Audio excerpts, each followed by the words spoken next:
Yevgeny Prigozhin ही असल मायने में वैगनर ग्रुप का लीडर था। प्रिगोजिन ने ही युद्ध के लिए जेलों से नए लड़ाके भर्ती किए। जंग के दौरान मारे गए लड़ाकों के परिवारों को सहारा देने के लिए आर्थिक मदद भी वही देता था। वैगनर को हथियार, पैसा, रसद, जंग का साजो सामान सब प्रिगोजिन ही मुहैया कराता था। प्रिगोजिन की मौत के बाद वैगनर ग्रुप का पूरा सिस्टम ध्वस्त हो गया है। सवाल यह है कि अब 25,000 वैगनर लड़ाके क्या करेंगे? ये प्रोफेशनल मशीनरी क्या यूक्रेन की तरफ से जंग में कूद जाएगी? ऐसी आशंकाएं क्यों हैं, ये समझिए।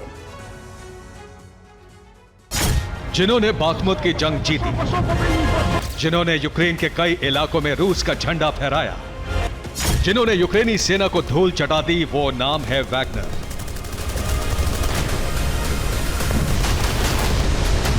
लेकिन अब वैगनर अनाथ है।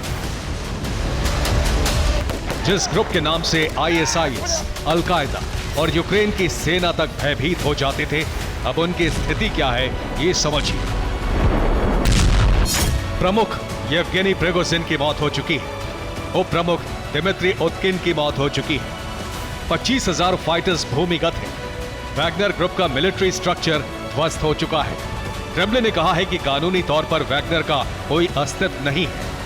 एक संस्था जिसके 25,000 जवान रूस के लिए जंग लड़ रहे थे, उसकी लीडरशिप खत्म होने के बाद इतनी बड़ी फौज कहां जाएगी, क्या करेगी, यही आशंकाएं बढ़ती जा रही हैं।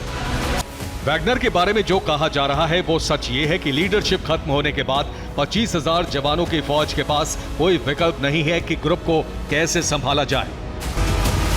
वैगनर ग्रुप के मर्सिनरी पूरी तरह येवगेनी प्रिगोजिन पर निर्भर थे। प्रिगोजिन के बाद ग्रुप का कामकाज, मिलिट्री स्ट्रक्चर दिमित्री उतकिन संभालता था। अब ये दोनों ही लीडर प्लेन क्रैश में मारे जा चुके हैं। प्रिगोजिन ने रूस की जेलों से ही 3,000 से ज्यादा लड़ाके भर्ती करके बाखमुत की जंग जीती। जंग में जो लड़ाके मारे गए उनके परिवारों से मिला और आर्थिक मदद की। लेकिन प्रिगोजिन के मारे जाने के बाद वैगनर पूरी तरह ध्वस्त हो चुका है।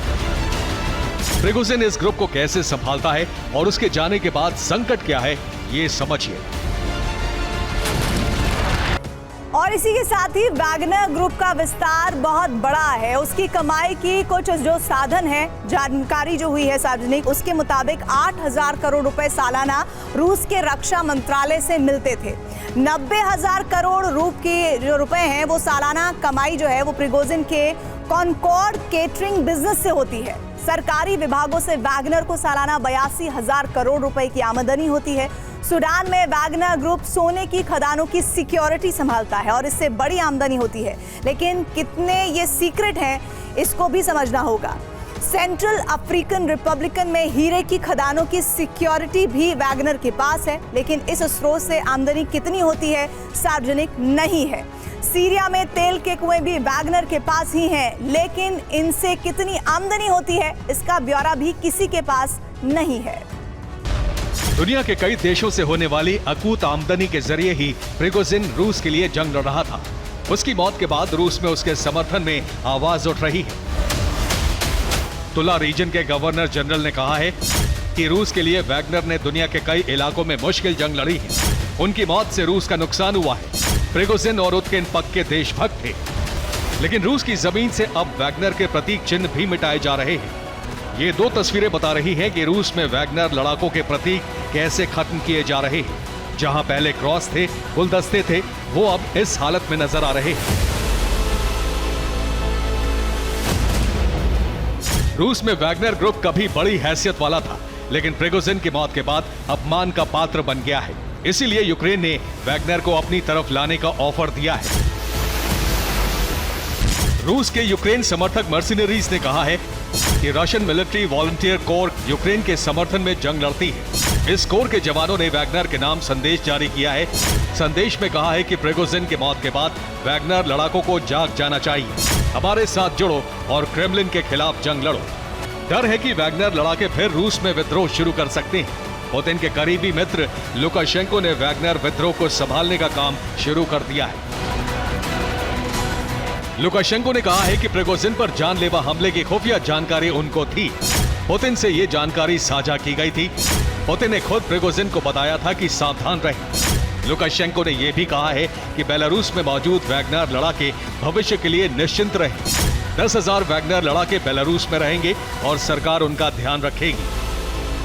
खुफिया खबर है कि वैगनर ग्रुप का कंट्रोल लेने के लिए पुतिन ने जनवरी 2023 में ही प्लानिंग कर ली थी। अब प्रिगोजिन की मौत के बाद पुतिन ने ग्रुप संभालने की प्लानिंग तेज कर दी है। अमेरिकी खुफिया एजेंसी की रिपोर्ट है कि जनवरी 2023 में पुतिन ने वैगनर ग्रुप में रूसी सेना के 3 सैन्य अधिकारी नियुक्त किए। इनको वैगनर में सीक्रेट वीआईपी मेंबर के तौर पर रखा गया। इनकी पहचान गुप्त रखी गई। इनका मिशन वैगनर का मिलिट्री और बिजनेस स्ट्रक्चर संभालना था। विद्रोह के बाद जेलों से भर्ती किए गए लड़ाके रूसी सेना में भेज दिए गए। विद्रोह में शामिल लड़ाकों को बेलारूस भेज दिया गया। फिलहाल एक्टिव वैगनर ग्रुप को नई कंपनी में नियुक्त किया जा रहा है। नई कंपनी का नाम रीडेट बताया गया है। रीडेट रूसी फौज से रिटायर्ड कमांडरों ने 2008 में बनाई थी। बिखर चुके या फिर कहा जाए शायद प्लान के तहत बिखेर दिए गए वैगनर ग्रुप को नई पहचान दी जा रही है। अगर पुतिन के प्लान के हिसाब से सब हुआ तो सही, वरना वैगनर के विद्रोह की आशंका फिर बढ़ गई है। Bureau report, TV9 Bharatvarsh.